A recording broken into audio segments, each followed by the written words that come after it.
Halo semua, apa kabar? Ya, hari ini kita akan melanjutkan pembahasan kita mengenai insiden handling. Ya, ini ada di chapter 11 di buku yang kita pakai. Ya, sebelum kita membahas lebih jauh mengenai insiden handling, kita harus mengerti terlebih dahulu apa definisi dari insiden. Ya, definisinya apa? Nah, definisi dari insiden itu merupakan sebuah violation or imminent threat of violation. Ya, sini dibilang ancaman, threat, dan pelanggaran terhadap computer security policies, acceptable use policies, dan juga standard security practice. Contohnya adalah ketika terjadi denial of service attack, di mana attack tersebut dapat menyebabkan web server untuk bisa crash. Lalu contoh lainnya insiden itu terjadi ketika malware yang terinstall ya dari serangan phishing yang menginfeksikan komputer kita dan melakukan koneksi kepada external host.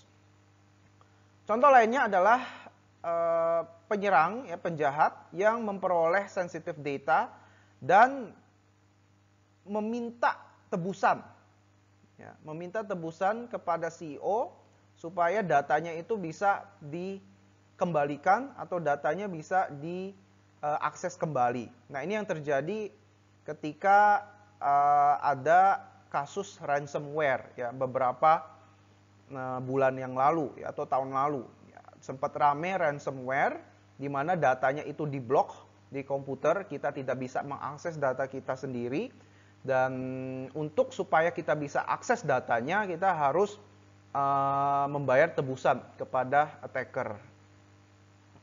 Nah, jadi dengan kata lain, insiden itu merupakan suatu kejadian, ya, serangan yang terkait dengan computer security yang merugikan kita, ya, sebagai user dari komputer. Nah, NIST, National Institute of Standards and Technology, mengeluarkan suatu guidance, ya, suatu guide terkait computer security incident handling. Dan ini merupakan rekomendasi dari NIST.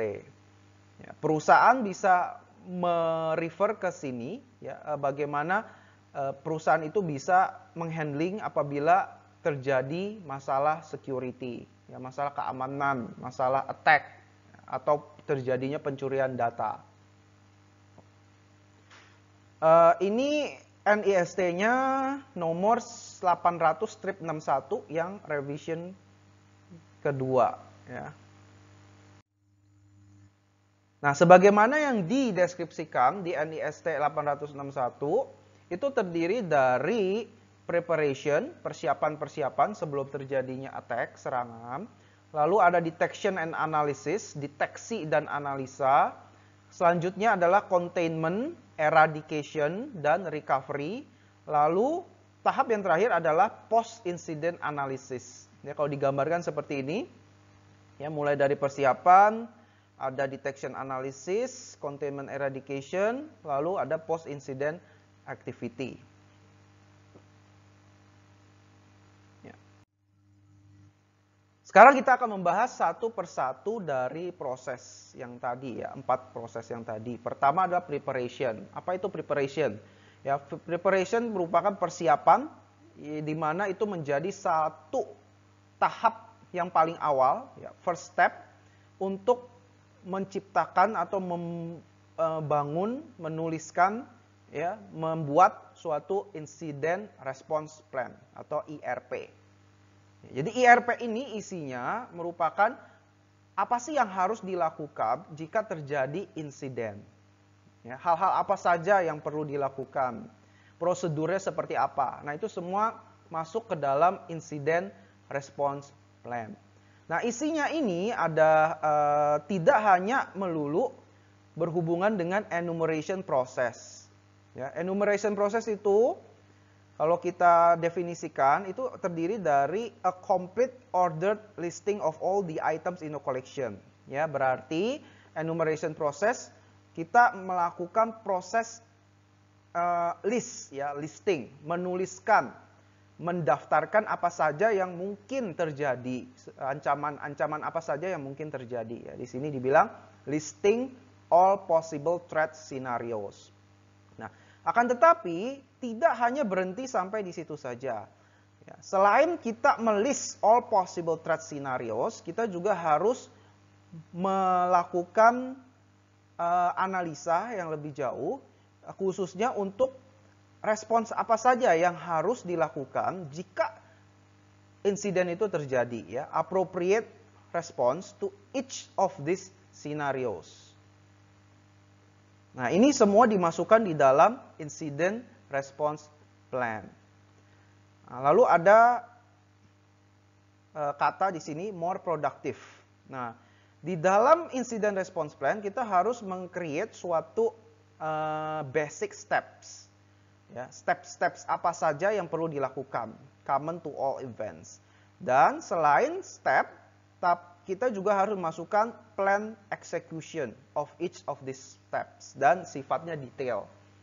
Ya, jadi ada stepnya, selain ada stepnya, detail dari stepnya juga harus di-create, ya, dijabarkan, dituliskan dengan level detail. Nah, ini ada beberapa komponen terkait dengan preparation. Nah, ini kita bisa lakukan preparation komponen ini sewaktu sebelum terjadinya insiden, ya, peacetime activity. Ada beberapa hal yang bisa kita lakukan. Yang pertama ada create incident response policy, lalu membuat incident response team atau IRT, lalu ada supporting team, incident communication, compliance gimana, hardware and software, ya kita bisa mencek hardware and software gimana, lalu ada training. Ya, training ini penting, ya, nanti kita akan bahas di slide selanjutnya. Incident response policy, ya, incident response policy merupakan sebuah dokumen yang berisikan metode standar yang digunakan oleh organisasi untuk mengelola, memanage, mengatur insiden yang terkait information security. Ya. Untungnya ada benefits, adanya policy atau benefits dari policy itu sendiri adalah ada beberapa, ada 1, 2, 3, 4. Yang pertama adalah helps focus on incident as a whole from start to finish. Kita mempunyai guideline yang jelas dari awal sampai akhir apa yang harus dilakukan. Yang kedua adalah discussion provide management which understanding of issues they may have to deal with during an actual incident. Ya, ini juga hampir mirip sama yang pertama. Apabila ada hal-hal yang perlu dilakukan, ya, perusahaan bisa refer ke incident response policy. Ya. Impacts of plan controls can be assessed by stakeholders. Nah, impactnya ini akibat dari yang terjadi, kemungkinan terjadi incident plan itu bisa dievaluasi dengan lebih detail oleh stakeholders. Dan ya salah satu yang paling penting adalah reassurance for users. Karena sudah ada incident response policy, users dari sistem informasi atau sistem komputer yang sedang dipakai itu bisa lebih terjamin apabila ada serangan, apabila ada threats ataupun insiden yang sedang terjadi. Ya, karena sudah ada dasarnya, ya, jaminannya, ya sudah ada jaminannya bahwa meskipun ada serangan, sistem keamanannya itu tetap terjamin, ya, karena sudah ada langkah-langkah yang bisa dipakai seperti itu. Ya, karena sudah tertulis, terdokumentasi dengan baik di dalam incident response policy. Nah, langkah selanjutnya adalah membuat suatu tim yang khusus untuk menangani insiden atau yang dikenal dengan istilah incident response team. Nah, incident response team ini terdiri dari staff, ya, ada anggotanya, yaitu staff designated to respond to incidents. Tugas utamanya adalah untuk ini ya, ada beberapa. Quickly identifying threats, assessing the level of risk, taking immediate steps to mitigate risk, notifying management of the event, notifying local personnel, issuing a final report. Ya, ini tugas-tugasnya ya, responsibilities-nya. Nah, incident response team itu develop experience over time about expectation of organization during incidents, dan sering sekali ini cross departmental. Ya, cross departmental artinya tidak hanya orang IT saja, tapi bisa terdiri dari karyawan yang ada di departemen lain. Dan roles of each member of the IRT must be part of the incident response policy. IRT ini dia bisa bekerja dengan berdasarkan incident response policy yang sudah dibuat itu. Ya. Untuk melaksanakan apa yang sudah dituliskan, dibuat oleh incident response policy tadi. Ya. IRT, Incident Response Team, usually will have one chair. Ya, jadi ada satu ketuanya, dan umumnya ini merupakan seorang yang sangat senior, yang salah satu senior di bidang security analyst. Ya, tugas dari ketua IRT ini ada beberapa. Yang pertama adalah mengkoordinasi dengan external stakeholders. Ya, external stakeholders itu ya misalnya CEO, ya, ataupun customer, perusahaan lain, government, ya itu dia yang mengkoordinasi bila mana ada serangan atau insiden terjadi. Helps other IRT members to perform their function. Nah, ini fungsi leadership. Ya. Jadi ada fungsi leadership ya, karena memang IRT ini kan chairnya ini merupakan seorang leader, dia harus bisa mampu melead, ya, memimpin anggota-anggotanya supaya mereka para anggotanya bisa bekerja dengan baik. Dan one chair IRT ini dia harus punya high credibility within the organization. Ya, dia punya kemampuan yang diakui oleh banyak orang di dalam perusahaan itu, dan juga harus mempunyai track record yang bagus. Nah, ini tujuannya untuk apa? Kompetensinya. Ya, lalu harus punya excellent communication skills, bukan hanya oral tapi juga di penulisan, ya, lalu juga dalam tulisan. Technical background, ya, khususnya technical background terkait dengan information security. Ya. Lalu judgment to make split second educated decision based on the status updates. Nah, ini berhubungan dengan kemampuan untuk membuat keputusan secara cepat dan tepat. Ya.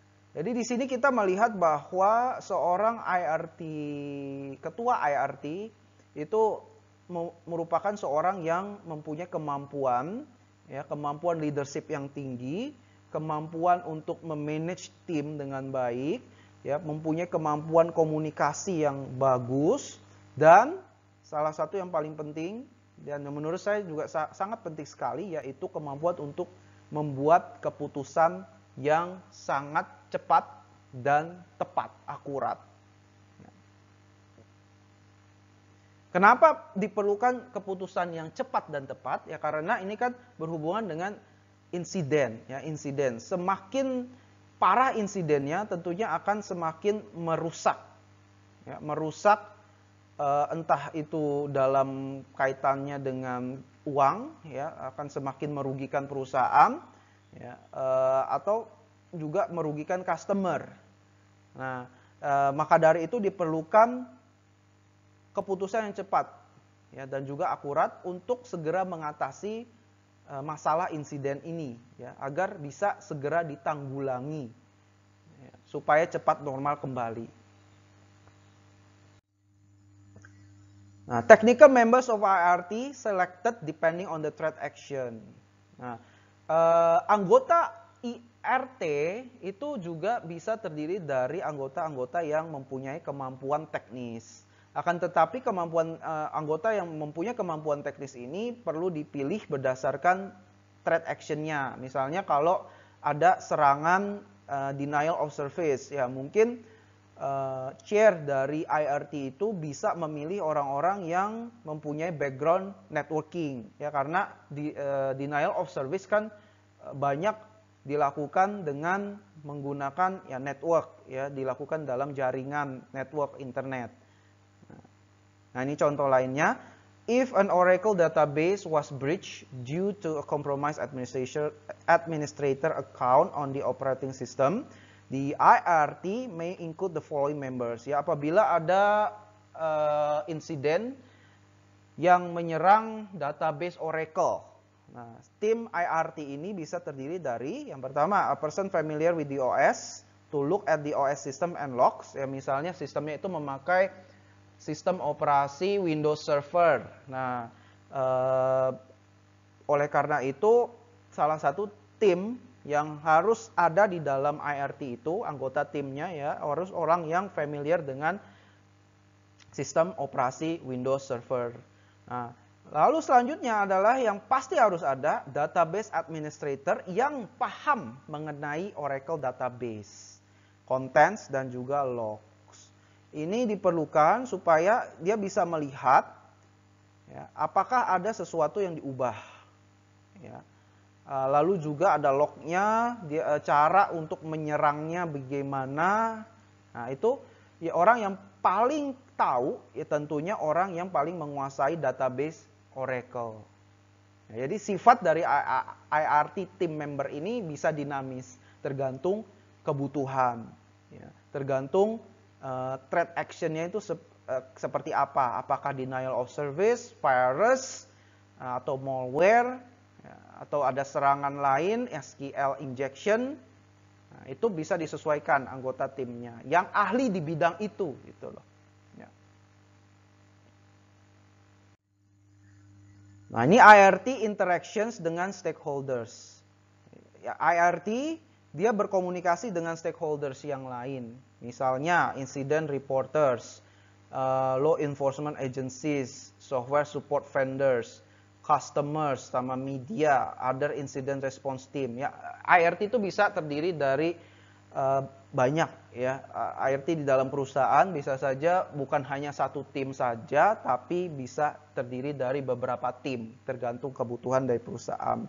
IRT juga bisa melakukan komunikasi dengan ISP, ya, Internet Service Providers, ya, untuk mengecek mungkin ada serangan yang dilakukan melalui ISP. Dia bisa minta tolong ke ISP untuk melihat lognya, ya, serangan ini berasal dari mana, IP address-nya apa. Ya, dia bisa bekerja sama dengan banyak banyak stakeholders. Ya.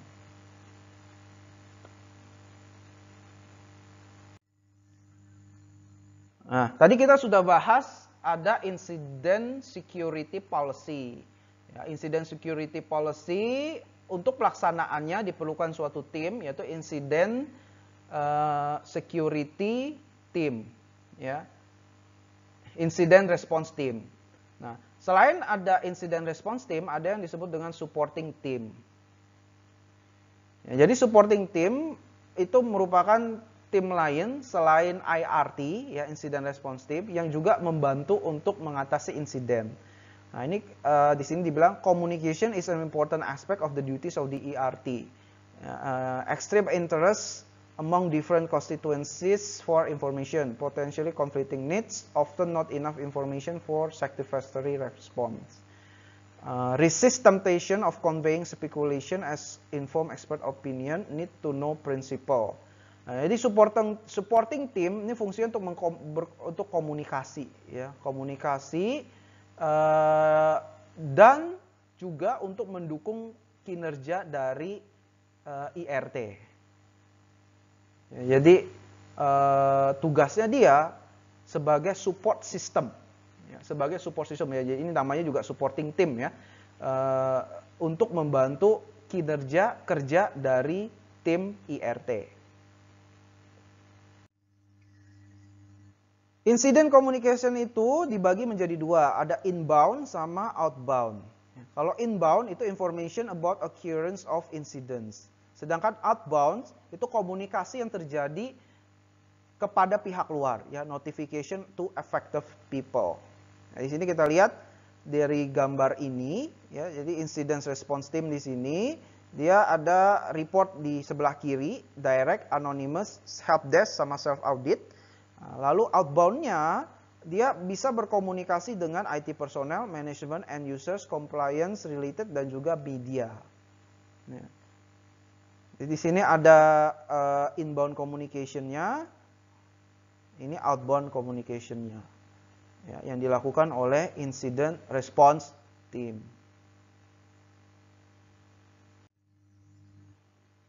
Oke, inbound communications. Apa aja yang bisa dilakukan? Direct report. Ya, jadi asset owners or custodian may report the incidents. Nah, contohnya IRT bisa melakukan observasi unusual computer behavior. Ya, apabila ada laporan dari pihak yang berkepentingan, misalnya dari user, dia merasa kok mungkin komputernya tiba-tiba lemot, ya, atau ada serangan, dia bisa langsung melaporkan ke IRT. Lalu anonymous report, report yang tidak ada namanya, ya, web forms to report an issue anonymously without fear or reprisal. Lalu bisa dari help desk, ya, problem resolution may reveal problems. Lalu self audit. Self audit bisa dilakukan audit juga, periodical vulnerability assessment and log analysis may identify breaches. Ya, contohnya a forgotten FTP process. Nah, ini komunikasi yang terjadi secara yang ada di eksternal. Ya. Lalu outbound communication. IRT bisa melakukan komunikasi dengan beberapa stakeholders, misalnya affected people, customer mungkin, ya, lalu IT personnel, IT help desk, manager sama eksekutif yang lain, mungkin top management team, dan tentunya end users dan customers. Ya. Ini ada beberapa pertanyaan. Biasanya kalau sedang terjadi serangan, kapan sistemnya itu bisa kembali normal? Lalu apa sih yang sedang terjadi? Nah, ini salah satu tugasnya IRT untuk menginformasikan kepada customer.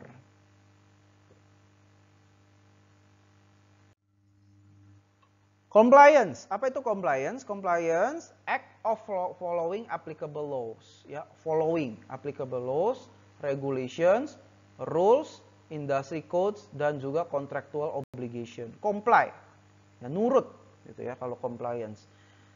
Secara ideal, best practice develop to avoid well-known past mistakes. Ini ideally. Kalau in practice, often important mainly because non-compliance leads to avoidable penalties. Ya, karena kalau kita nggak komplain, akan ada penalties. Penaltiesnya ya bisa macam-macam, tergantung pasal yang dikenakan ya secara hukum. Mungkin kalau kita nggak comply, apa yang akan terjadi? Bisa kena denda, ya, atau kena hukuman yang lain. Oleh karena itu kita perlu dan harus comply, ya, nurut terhadap kepada incident response requirements yang sesuai dengan konteks di mana kita bekerja. Ya. Ya, misalnya kalau terjadi compliance gitu ya, terjadi serangan, terjadi insiden, ya tentunya kita harus comply, kita harus mengikuti apa yang sudah diatur di dalam incident response policy, ya, yang ada di dokumen yang sudah dituliskan sebelumnya. Hardware dan software, supaya efektif, IRT harus punya tools yang efektif.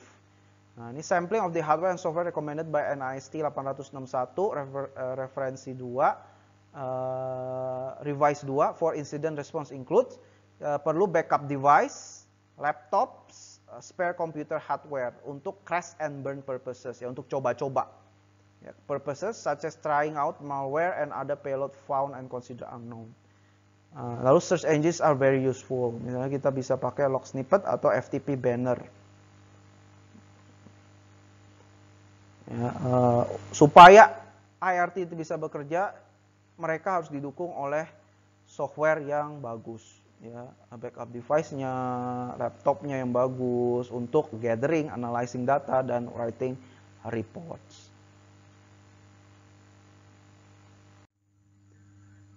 Training. Ya, bicara mengenai training ini merupakan suatu hal yang sangat penting.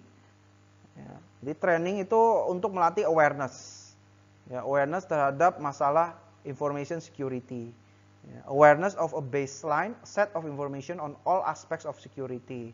Training ini bisa dilakukan oleh perusahaan terhadap para karyawannya, ya, khususnya supaya mereka aware terhadap masalah-masalah security. Ya, contohnya ya access control, masalah telkom dan network security, information security governance dan risk management, software development, cryptography, security architecture design, security operations, dan juga facet of training media relations, ya, bagaimana menghandle media, PR, ya, public relation, jika ada terjadi insiden, ya, bagaimana berkomunikasi dengan media secara baik dan benar. Nah, itu juga mungkin perlu dilatih.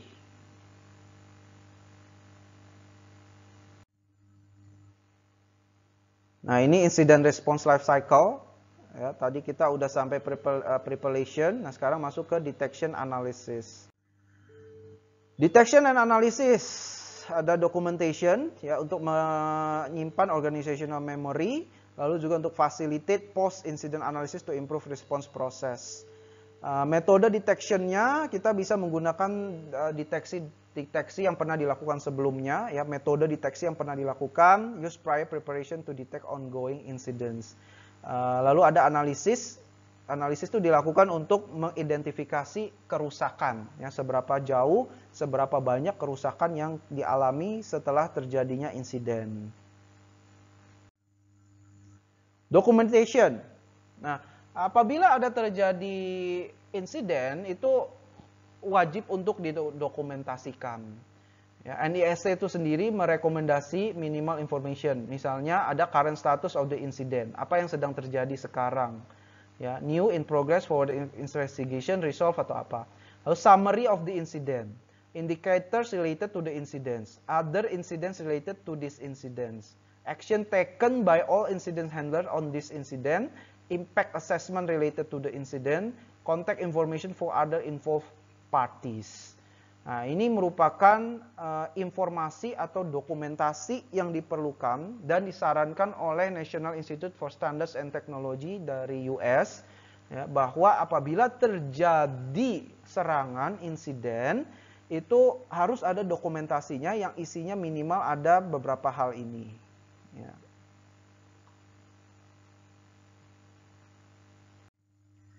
Metode detection ada macam-macam, ada apabila terjadi defacement. Nah, itu kan langsung kelihatan, ya. Jadi di websitenya itu kelihatan karena ada visible changes to services.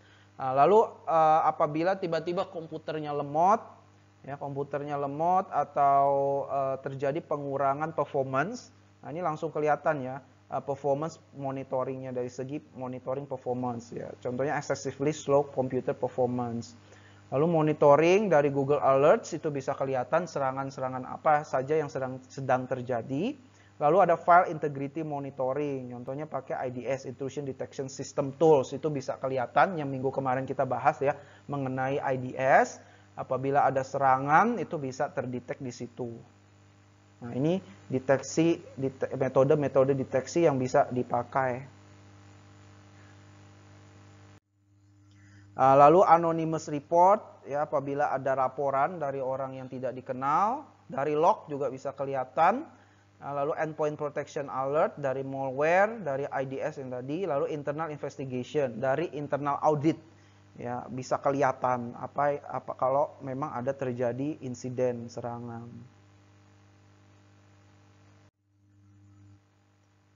Analisis. Nah, kan kita tadi sudah melakukan beberapa step, ya. Ada step-step yang mulai dari dokumentasi, ya, lalu selanjutnya kita melakukan analisis. Ya, analisisnya itu begins with incident detection. Ya, discover all adverse events and that compose the incident, manage the next phase of the cycle. Ya, jadi perlu ada containment dan eradication. Internet search engines are very helpful during analysis. Ya, sewaktu melakukan analisis kita bisa memakai search engine untuk melakukan analisa lebih lanjut. Kita bisa mengidentifikasi stakeholders, bisa juga mengidentifikasi restricted atau essential assets affected by incidents. Nah, setelah insiden dan analisis, kita masuk ke containment and eradication dan juga recovery. Containment, apa itu? The act of preventing the expansion of harm. Ya, ini typically involves disconnecting affected computers from the network. Ini salah satu cara apabila terjadi serangan, kita putusin aja sambungan internetnya. Ya, akan tetapi ini involve temporary shutdown of service. Ya. Oleh karena itu kita harus benar-benar memikirkan ya bagaimana efeknya, ya apa yang akan terjadi jika kita benar-benar memutuskan koneksi. Sometimes containment is necessary before analysis is completed. Ya, ada suatu kasus tertentu, misalnya kita perlu containment dulu, misalnya memutuskan jaringan internet, baru kita bisa melakukan analisis. Nah, ini timelinenya seperti ini ya, mulai dari contain, eradicate, recover dan dan sampai recover ya.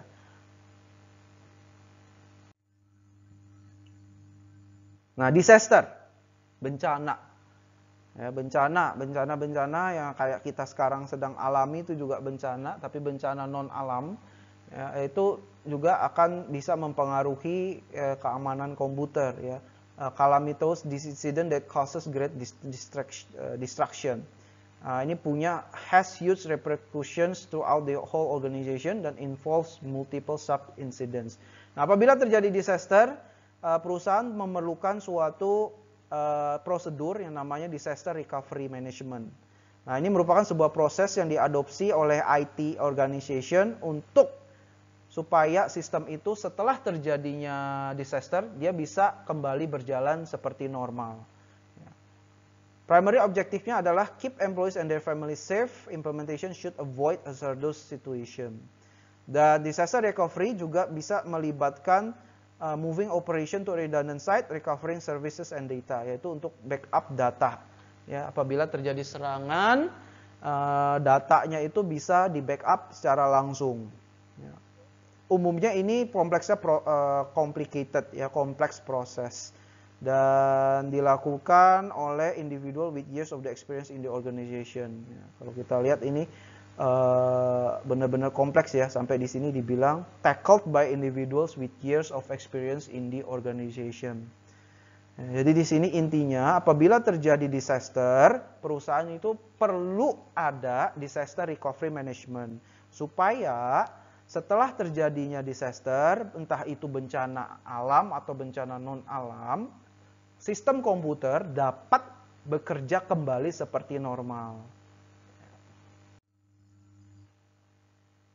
Tahap yang terakhir adalah post-incident activity. Ya, post-incident activity bisa dijadikan sebagai lesson learn. Ya, lesson learn apa yang sudah terjadi, dipelajari, dianalisa lebih lanjut supaya kejadian yang sama tidak terulang di kemudian hari. Nah, ini ada, kalau di sini kita lihat ada coordinating team, incident response team, other incident response team. Ya, dia bekerja secara bersama-sama. Ya, dan kalau kita lihat ini saling berkaitan ya. Saling berkaitan. Ya, tujuannya untuk supaya insiden itu dapat segera ditanggulangi, dapat segera selesai, dan sistem dapat kembali berjalan seperti normal, seperti sedia kalanya. Oke. Baik, saya kira itu saja poin-poin yang penting di chapter ini, incident handling. Saya sarankan kalian baca bukunya untuk mendapatkan penjelasan yang lebih detail. Dan seperti biasa, one page summary dan reflection, tolong kumpulkan, deadline 16 April. Ya, apabila ada pertanyaan, masukan, saran, kritik, silahkan kalian gunakan discussion, questions and answer yang sudah disediakan di Moodle, ataupun langsung message saya via Line. Oke, saya kira itu saja. Terima kasih sudah mendengarkan. Selamat pagi dan selamat melanjutkan aktivitas kalian.